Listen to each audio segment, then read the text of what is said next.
Give us a little bit of background about yourself. I know you're an advocate for diversity, for inclusion. Give us a little bit of info about that.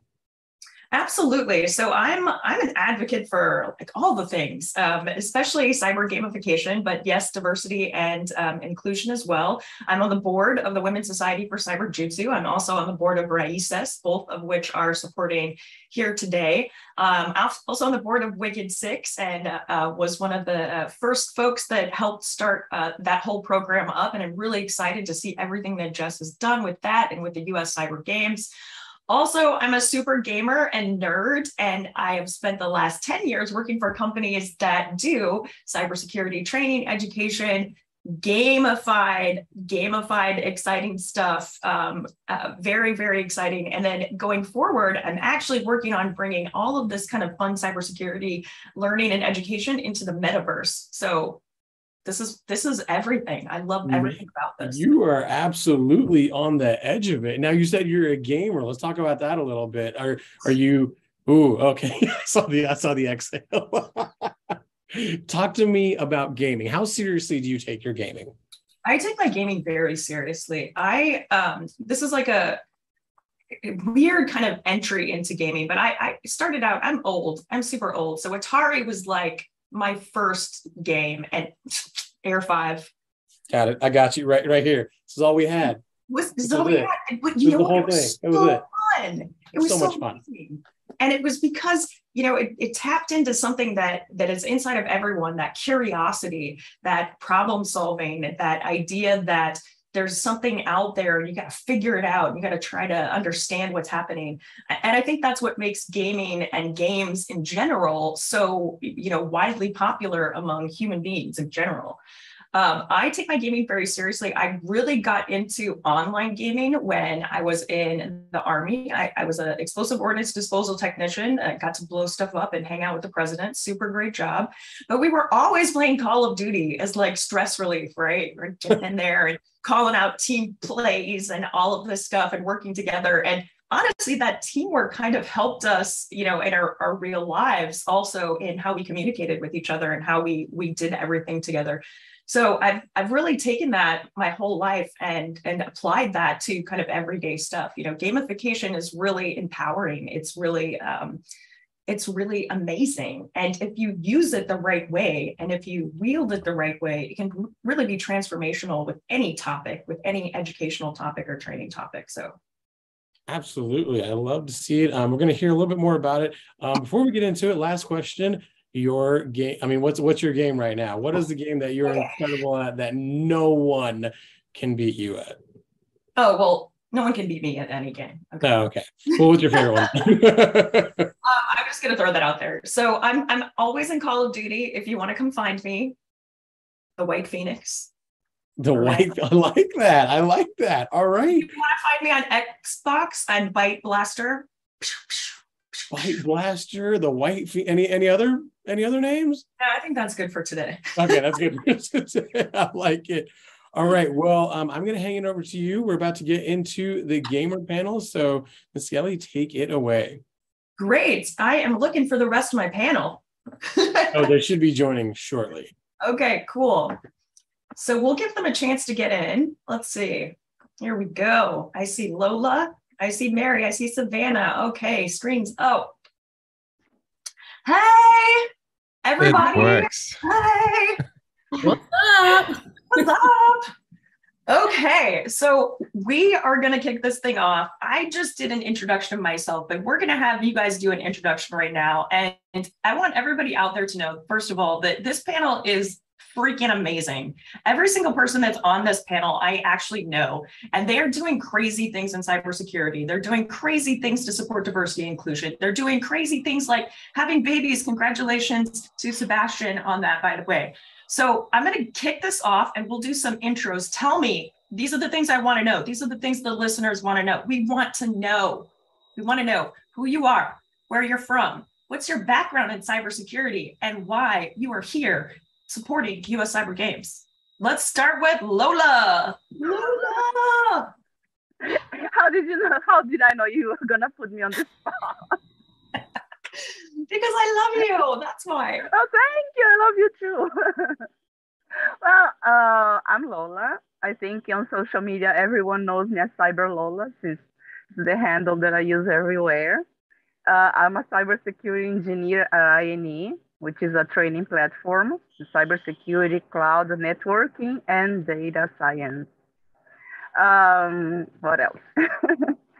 uh, what do I do during my job? Like the regular things like a cyber insecurity. Look at that. Cyber security engineer does. I do offensive security things, pen testing, vulnerability scanning, and all this kind Oh, of that's things. actually a good point. I think okay, offensive on my side. Sorry. I know you got some offensive on your side. What about Savannah? You offensive too? Yes. Yes. I was just gonna say that is the minority of my work. There's a huge correlation between hackers and gamers. So we're going to talk about that too later. Yay. Okay, Sebastian, hit us. What do you got? Who are you? Why are you here? Why do you care? Well, I was actually joining the Cyber Carnival some years back, which was a huge game itself, and we had a lot of fun. Also, we played with your previous company some cool card game about cybersecurity vocabulary and instruments you can use, both offensive and defensive. So I'm actually a senior solution architect by day and a streamer or a cybersecurity educator at night whenever I find the time and the baby's not crying now. So that changed my game a little bit. So someone played that card really smart. Well, I create CTF challenges. So I'm not only a player, I'm also a creator of challenges, which is an interesting addition to this whole cybersecurity universe. So I usually try to catch up with all the topics on Twitter, which is it's more or less impossible to do. So I'm here and there in some Discords, but currently I'm more preparing some stuff in the background, hoping to add my own spice to this whole cyber security recipe that we already have.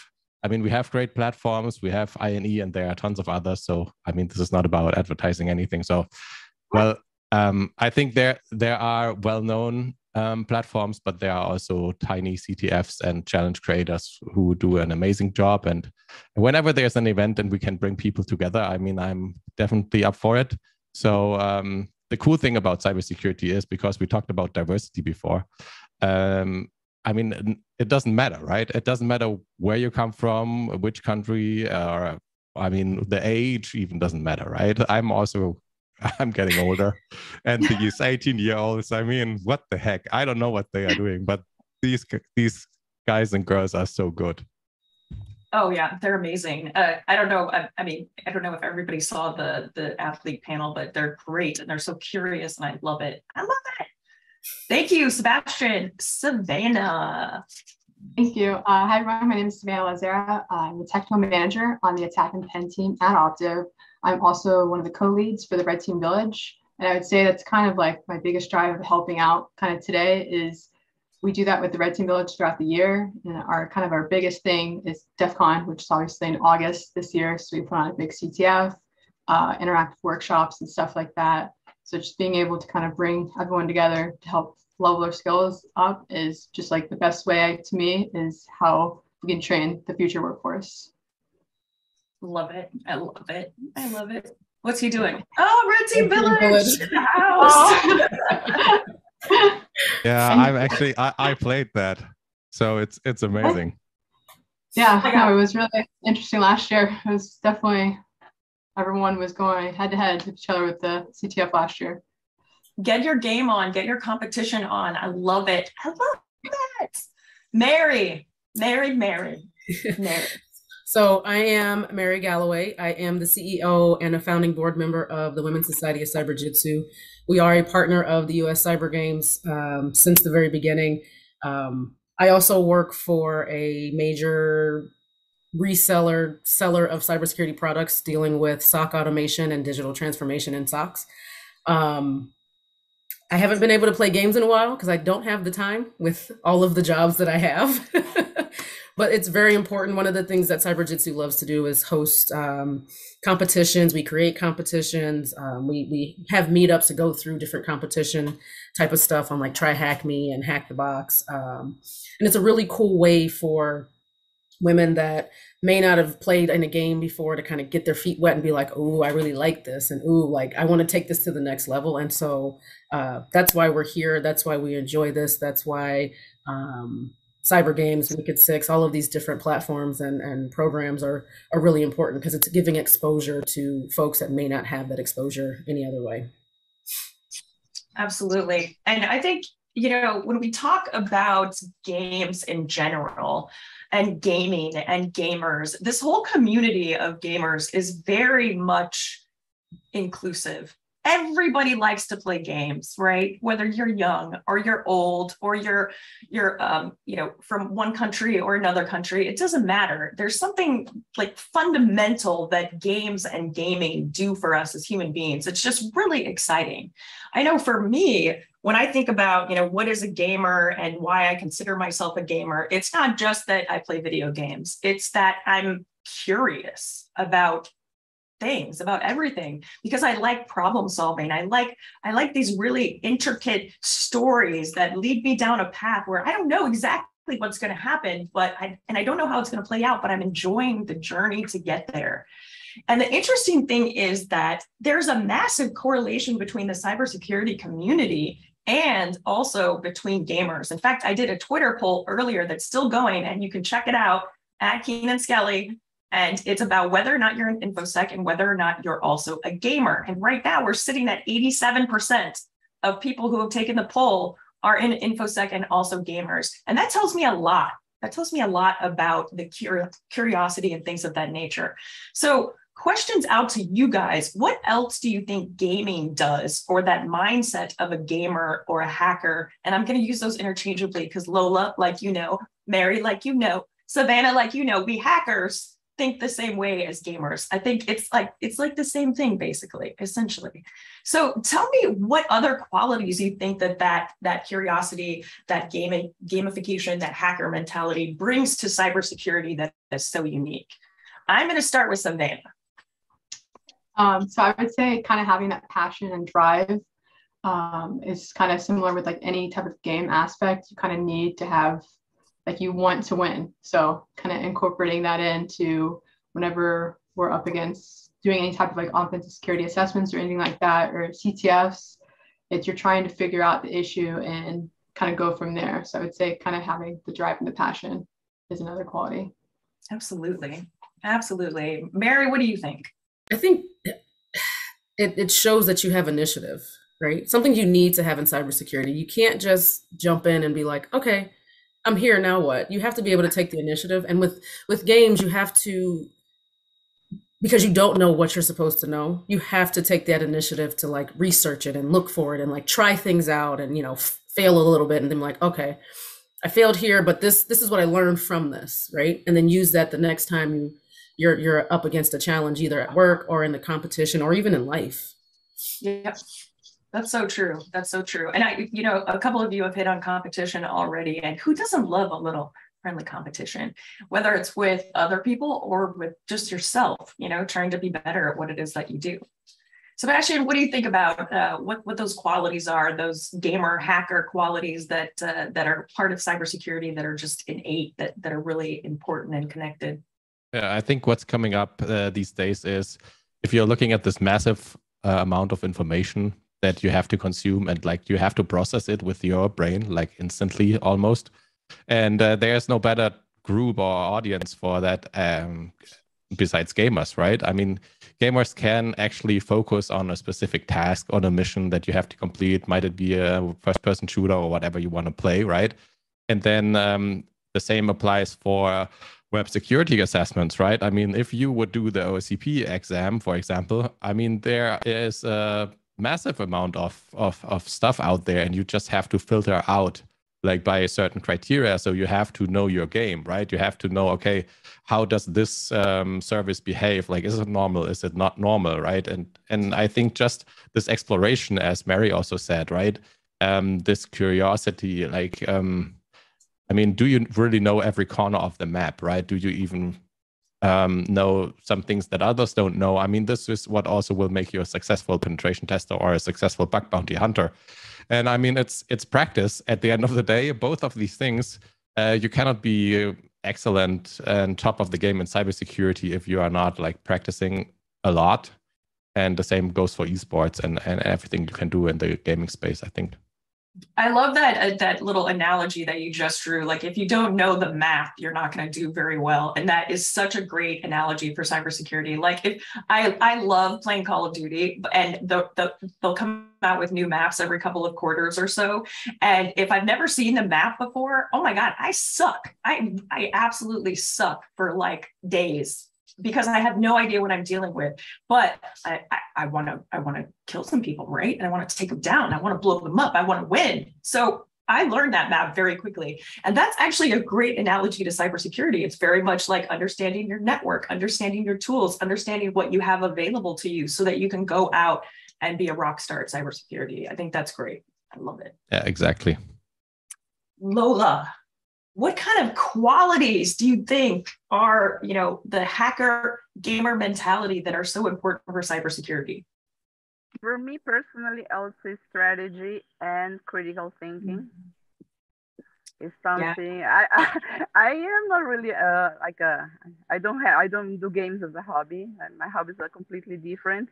But there's a certain game that I like. I think it's a very boring game. Not many people like this game. It's a train management game. You have to manage your trains and make the city grow and all kinds of things. And I think, yeah, it actually teaches me a lot of management, critical thinking, and strategy. Yep. I think those are not only as a hacker, but as a cybersecurity professional, I think those are very important qualities. That's really great. I think strategy is one that people don't often think of, but I think you're absolutely right. Being able to strategize, how am I going to look at this problem? How am I going to deal with this problem? How am I going to unpack this problem? That is critical thinking is connected, right? Absolutely. Right. It's totally the same and definitely useful in cybersecurity. I love it. I love it. Love it. Love it. Love it. So games and training and education, to me, go hand in hand. They really do. I've spent a lot of time working with companies who bring games to life for cybersecurity. And I really, truly believe, and there's science behind it, that your retention, your ability to actually understand what you're learning in complex technical environments is skyrocketed when you add the elements of gamification. And that is wonderful. And it makes me question every day why we're not doing this more, why we're not seeing more of these kind of gamified events, gamified CTFs, gamified everything. So what do you think in terms of education and training? What do you think the value of these games is? And how is that, going to sustain and really build up the cybersecurity workforce of the future? I'm going to go to Mary first, because I know you're ready to go with this one. Everything you said is spot on. When I first got into cyber many ages ago, I'm only 25, by the way, but so I got in real young, quote unquote. It really helped me reinforce those concepts, and I was able to take that stuff and put it into work. A lot of things we do at my day job is we'll go to customers with our product and say, hey, let's play this CTF, so that you can get hands-on and you can get the exposure and the experience in that. And I think that's important because it's not like a replacement for regular education or anything like that, but it's a supplement, right? It's helping you remember those concepts, and then you're able to take that same information that you learned on Saturday and apply it to your job on Monday. And that's what's really important, right? Being able to relate what you're learning in a competition or in a gaming environment and put it to work to use right away. That's how we educate people. And I think it's important that we start that at a young age, because younger children love to play games. We see them playing games all the time, right? And so if we start to enforce that, we start to incorporate that in education. If companies start to incorporate that in their training, it just helps their workforce become better at what it is they need to do. Absolutely right. That's absolutely right. I think that, as we continue to talk about workforce here on this panel, I know all of us are in positions in cybersecurity where the workforce really affects us and really affects, kind of everything that we do and how we bring people in. And I think that mindset of gaming and, you know, that mentality is really admirable or admirable when we talk about, you know, how we're going to bring people in. So Sebastian, tell me on your side, what do you think about using the gamification for cybersecurity education and training, and how that's really working? I mean, one of the most difficult challenges nowadays in recruiting people is how do you like differentiate and figure out like who is really on the edge, like just a tiny bit better, right? And I would say at the end of the day, it's not certificates for me. It's really this, does that person walk the extra mile? Like what's the way of thinking? What's the mindset around problem solving, right? Is it fall 100 times and stand up 101 times, right? So it's this, yeah, it's almost, yeah, like I'm missing the word, right? English is not my native language, but like you preach it to you every day. If you stand up in the morning and you're like, okay, I want to win today, right? This is actually a mentality that I think is crucial for the job market and also for cybersecurity. Another thing I wanted to say, I just forgot. I might have to come back to that. That's okay. It's totally fine. We'll time out. Come back to you in a minute. Savannah, tell me, workforce education, how is gaming changing that, and what are the qualities and values that we're using with gamification in this issue with the workforce? So I guess going based off of what Sebastian was just mentioning, I would say is extremely relevant, because I would say any offensive security role, there's typically 90% of the time there's a practical type of assessment. It's almost like a gamified challenges that you can choose from. And from there, you usually typically also write a report. So not only do companies want to see how you can actually get through the actual challenges themselves, but how did you think about it whenever you worked through them? And how are you able to communicate your soft skills as well? So whenever you're doing any of these CTFs or any types of challenges, always be taking really good notes and trying to almost do reporting on like the side as you're doing it, so you effectively know how to communicate what you did in a technical manner and to be able to present in an executive manner as well. And also bringing in like the team aspect with these types of CTFs, I would say, and at least in my role, it's never, you're always going to be talking with other people. It's not like if you don't know something, you're just stuck by yourself. You're always going to be communicating with others and trying to say, hey, like, can you take a look at this? Like, are you seeing how I'm seeing it? And you can kind of problem solve with other people on your team. So I would say that is how the real world is. So kind of having that in the game aspect is extremely relevant as well. Absolutely. You're absolutely right. And go Red Team Village. Just throwing that out there. Actually, that helped me remember what I wanted to say, because I wanted to talk about leveling up, right? I mean, if you are a gamer, you definitely know about leveling up. And I was like, oh, that's such a no-brainer. How could I forget that now? But well, that's the thing, right? If you are in cybersecurity, why I did the OCP is because I just wanted to know if I'm at that level, right? So I did the try hack me, I did the hack the box, I did the streaming, and had a lot of failures and embarrassing moments in front of the camera. But well, that's how I came here, right? And at the end of the day, I wanted to know which level I am, and am I at the level OSCP or not? And then in cybersecurity, if you take the gamification approach, it's so nice because there will always be a next level, right? There will always be a reverse engineering challenge you have not solved. There will always be binary exploitation that is just beyond what you could do in the past. And if you are on a job, on an assessment, I mean, there is not always every category represented, right? There is not every challenge, not every scenario. I mean, it's just not there. But in a gamification approach, I mean, you can basically create these worlds, right? Creating a CTF is maybe a little bit like playing Minecraft, where you can just build your own world and walk around and do whatever you want. I never played Minecraft, though. No, but again, that's a great analogy, right? When we have this world that we can build new experiences, we can build new, ways for people to experience cybersecurity that haven't been available to them before. I think that's really the power of the CTF, the power of US Cyber Games, the power of gamification in general. Lola.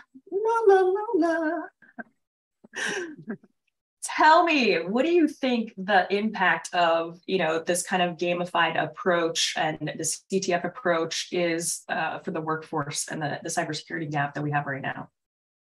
Yeah, I think especially for entry-level jobs, I see it all the time on LinkedIn and other platforms that people who are looking for their first cybersecurity job always say that they feel it's very hard for them to get a chance to demonstrate some experience because it's their first job. And so many entry-level jobs have like unrealistic requirements.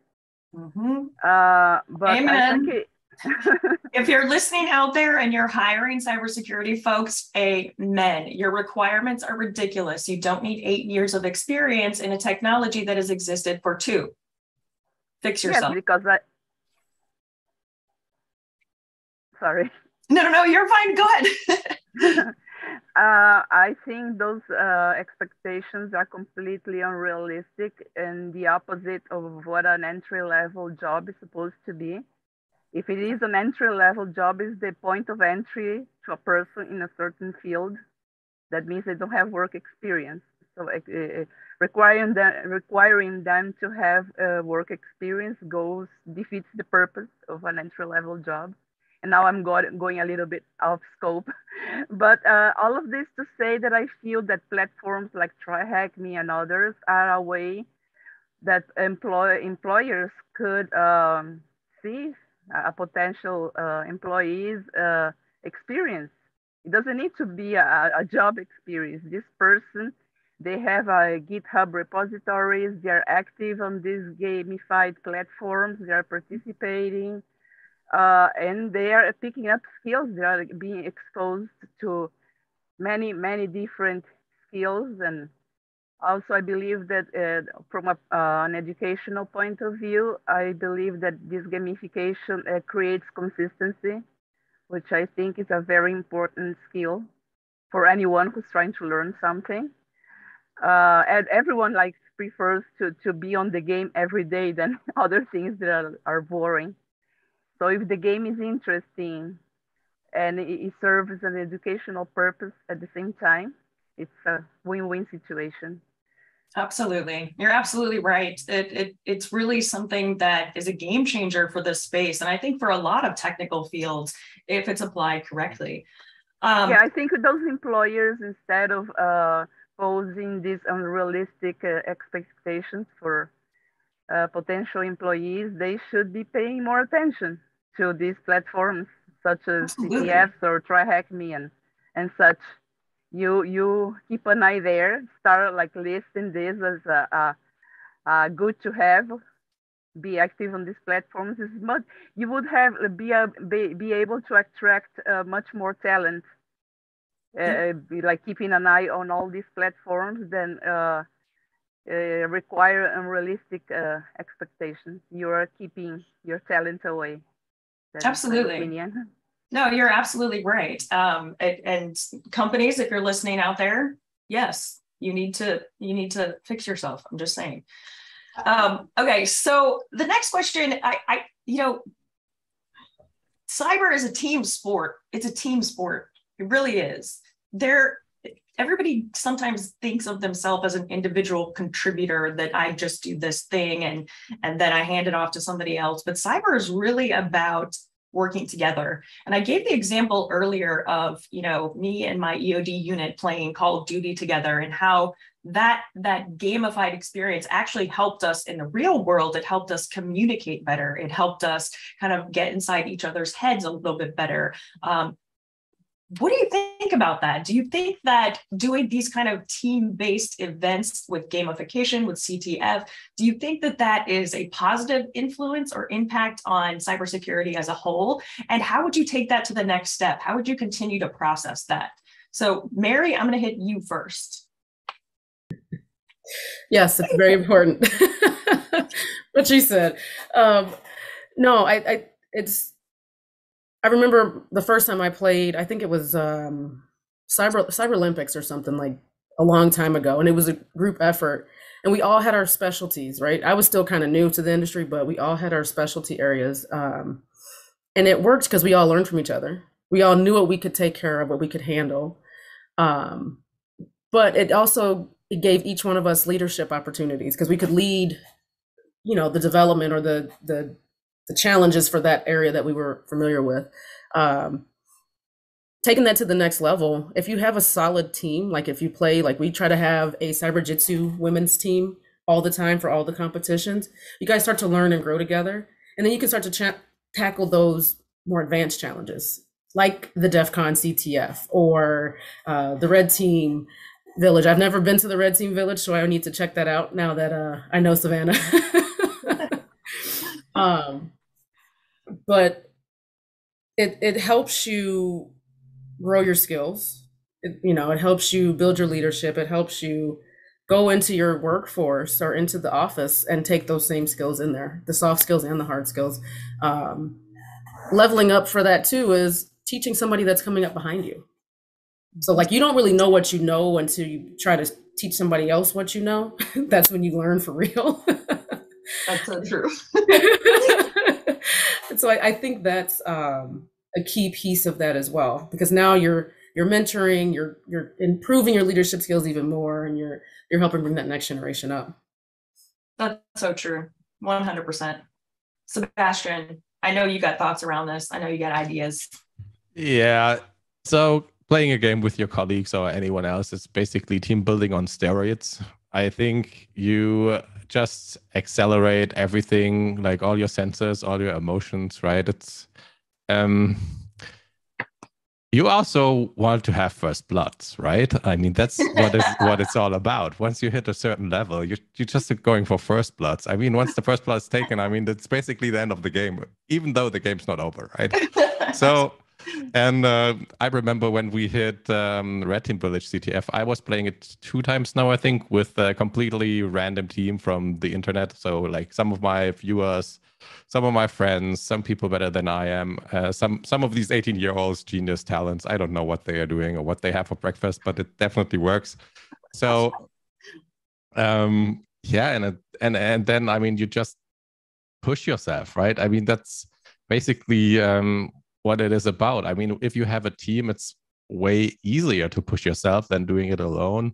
And not only the collaboration and like learning from each other, or maybe someone has already a repository of automated scripts and stuff like that. I mean, it's just like I said before, right? The information and everything is so massive, it's hard to do it by yourself. And yeah, unfortunately, I know a lot of the big companies and the enterprises that usually have the money, they are not really going for these things. It's more like you have been here for 3 decades, so you are the senior, right? It's not like there's knowledge from 30 years ago, like you said before, Keenan.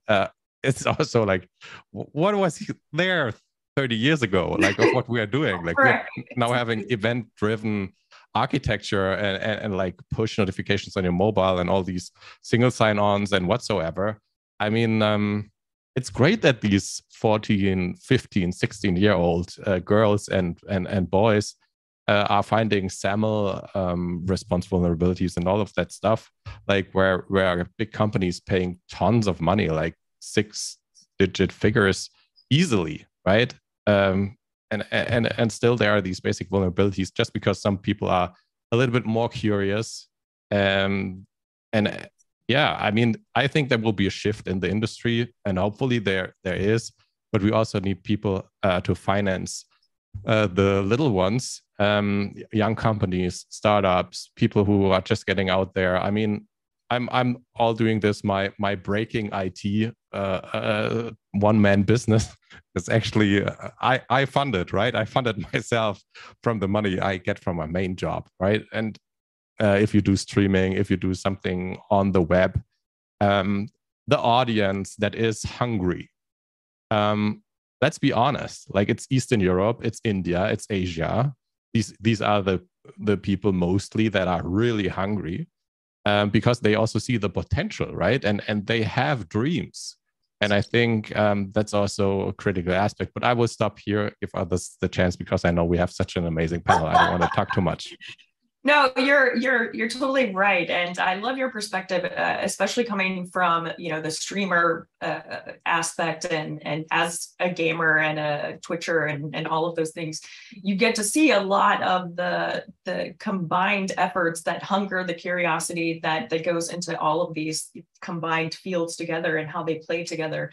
So definitely, if you're not following him or checking him out, we will post some details. Definitely do that. Same with everybody here. But let's go back to that question. So Lola, cyber is a team sport. How do the CTFs, how do these things really help to promote that?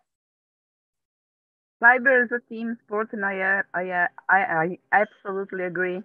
And I think that people tend to have the image of a cybersecurity professional being this person alone in front of the computer doing all kinds of hacker things. And maybe it is. I mean, in the cybersecurity realm, there are so many areas. So maybe there is such a job. There is a person all by themselves doing whatever it is that they do. But from a perspective that someone that is completely the opposite, I couldn't finish my introduction, but the offensive security is the vast minority of the things that I do in my job. My biggest responsibilities are regarding compliance, company compliance, and cloud security. And especially the compliance, it requires me to have constant communication with all key stakeholders and all the company's teams. Yep. So I am kind of, and this is so hard for me because communication is a huge challenge, and I am very comfortable being all by myself in front of the computer. But I have to get my job done properly. I need to get out of my comfort zone.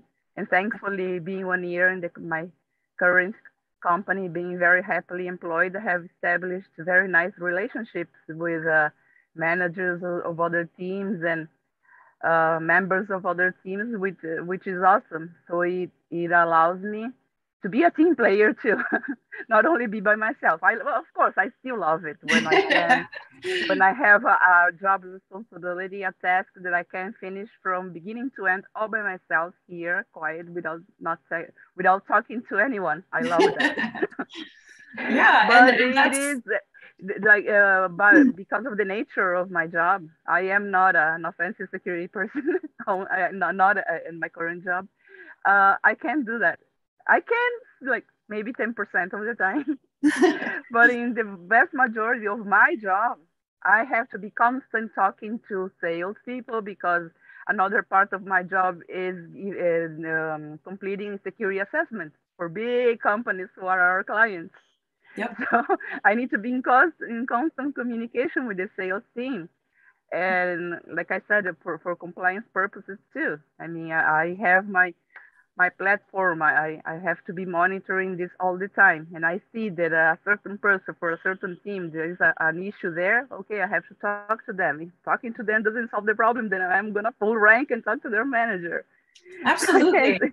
And you need to be a team player. I'm talking too much and I apologize, but you need to learn how to be a team player. And to finish all this big lecture of mine right now, I think that if you like the game, like being a gamer and like playing in those CTF teams, that is awesome practice, because you need to be communicating with your team. Otherwise, you're never going to win the CTF.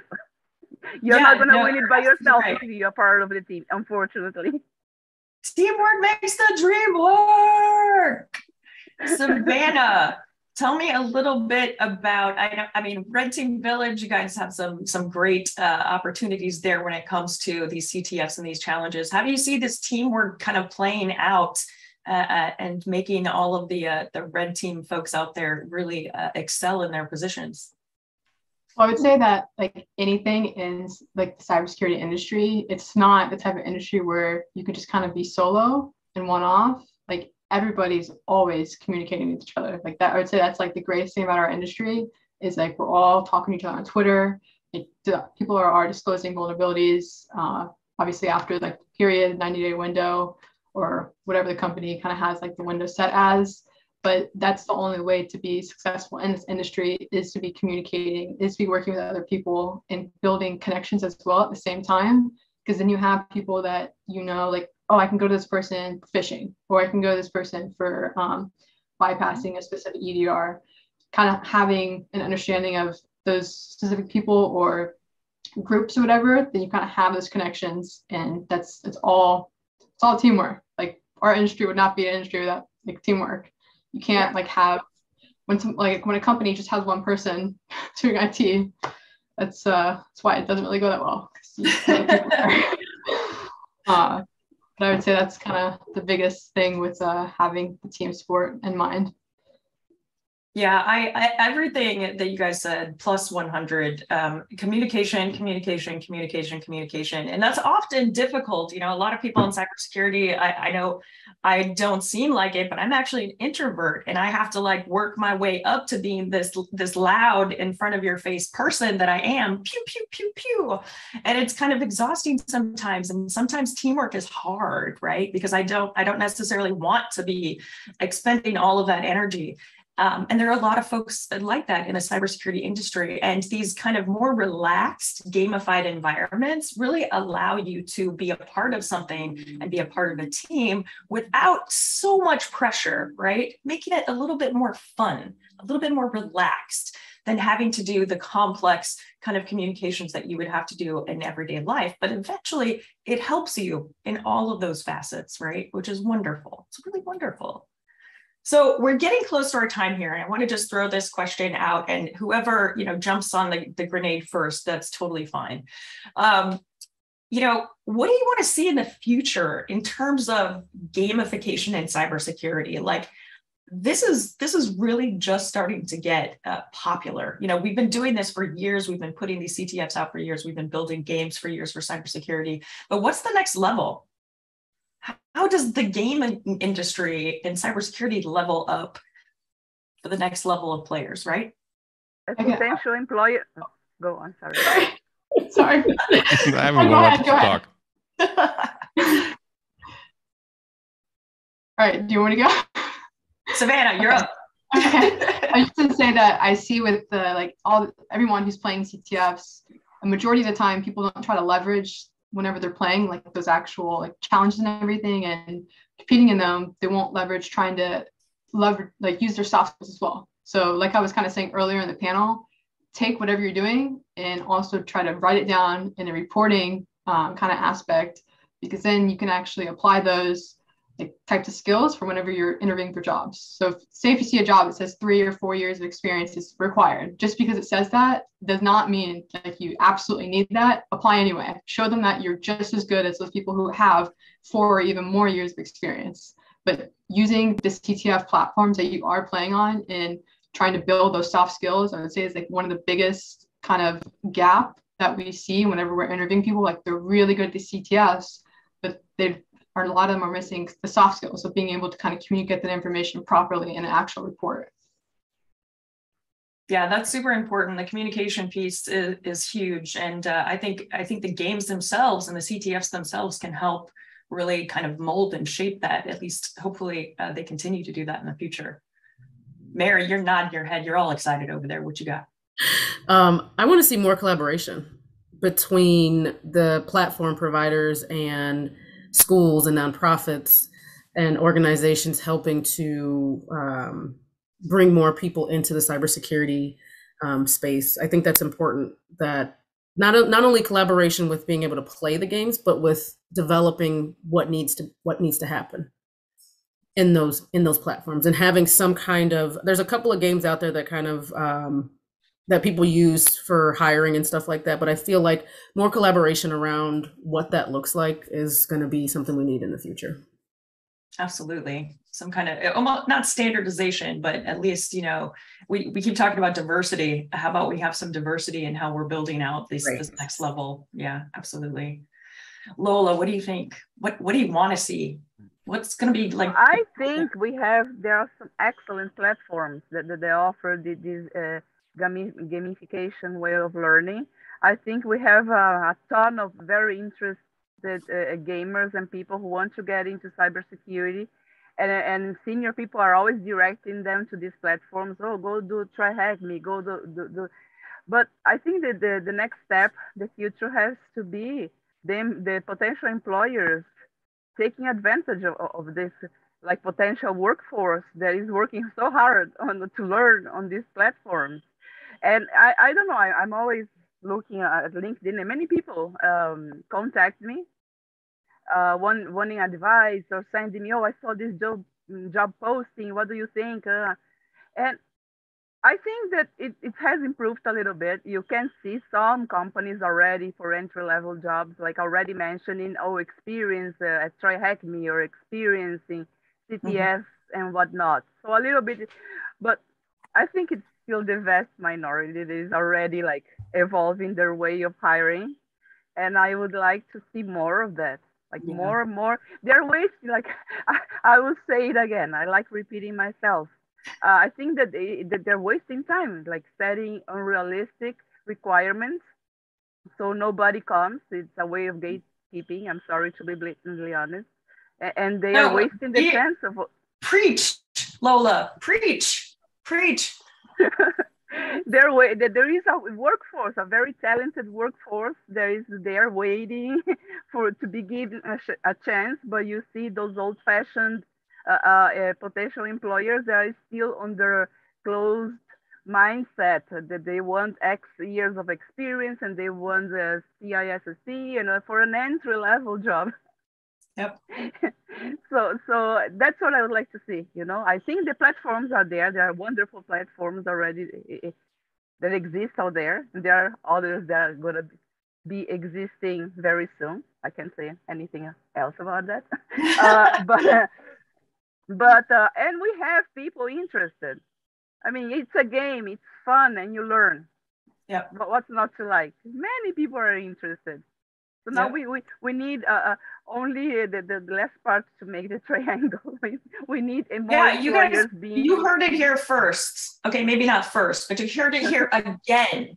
Get yourself together. Get your organization together. Employers, you're wasting time setting unrealistic expectations. You have a very talented person that is spending hours of their busy time instead of doing something else. They are there studying, and you want them to have a million years of work experience in a CISSP. That's not happening. You can require this for a person who is already into cybersecurity, who is like changing companies and whatnot. That's reasonable. That's feasible, but not for entry-level job. Come on, you can do better than that. Yeah, she's totally right. Sebastian, I know you have thoughts here. I know you have I cannot agree more. At the end of the day, we need two things. We need sponsors who are willing to fund different activities, because like most of us, we're doing this for free, right? I mean, we're doing this next to our main jobs, and we are taking our free time to invest into the community, which is great. But then they are been playing games on Thursday nights for like 2 years just to in the nighttime. What? Yeah. So and then at the end of the day, we need to pay attention that some people just come into our community and try to make some money and then leave without adding really value to the community, right? So there are some black sheep. I think the community is doing a really good job in exposing these players. So we can get rid of them, but we really need true mentors. We need true coaches. So if you want to have a great team, like at some point you will just need someone who will coach you, like someone who will mentor you. If someone reaches out on LinkedIn and stuff, that are just some examples. But last but not least, what I wanted to say, the most important thing from the community that we can get is actually the street credit, or we could call it cyber credit, right? Because that is what we are here for. Like, there's a true and honest feedback from this community. Like, if you're doing an amazing job, you will be cheered up, and like this will just be an amazing experience. Like everyone at Red Team Village, for example, right? If you can make it to the top 10, like that's just such a tremendous thing. And also with other CTFs, I mean, it's just like DEF CON and everything is so exposed. So that's always a good example. But yeah, also for some students, right? I mean, $1,000 is a huge amount of money. So if I was a student today, like I would be doing nothing else than playing CTFs, and my parents would probably get totally mad. But that's actually a great investment in the future of your child, and like spark this curiosity, like let these kids play. I mean, there are also stupid games, and there's a time for stupid games as well. But most of the time, yeah, connecting the dots and solving these puzzles, it's exactly what you need to do later on. If you find a bug in a production system and it needs to be fixed ASAP, I mean, that's the same principles you apply, the strategy, the collaboration, the soft skills, talking to the management, and everything that we talked about before. Absolutely. You guys, I think we're getting short on time and somebody's going to interrupt us in a second, but I want to thank each and every one of you. Your perspectives are so valuable. And of course, you guys are rock stars and amazing. And we obviously have the best panel today because of you. Thank you. Thank you. Thank you. Thank you. Thank you. Thank you. You're amazing.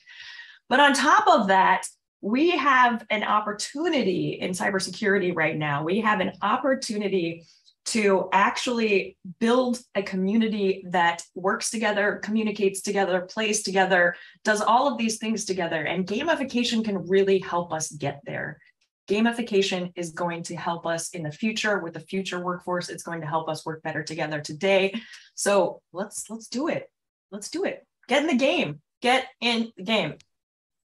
Well, amazing panel. I want to say a big thank you to Lola, Savannah, Mary, Sebastian, and the one and only, the White Phoenix, Keenan Skelly. Thank you all so much for being here. Very informative and honest, raw truth, something the industry really needs. So thank you all.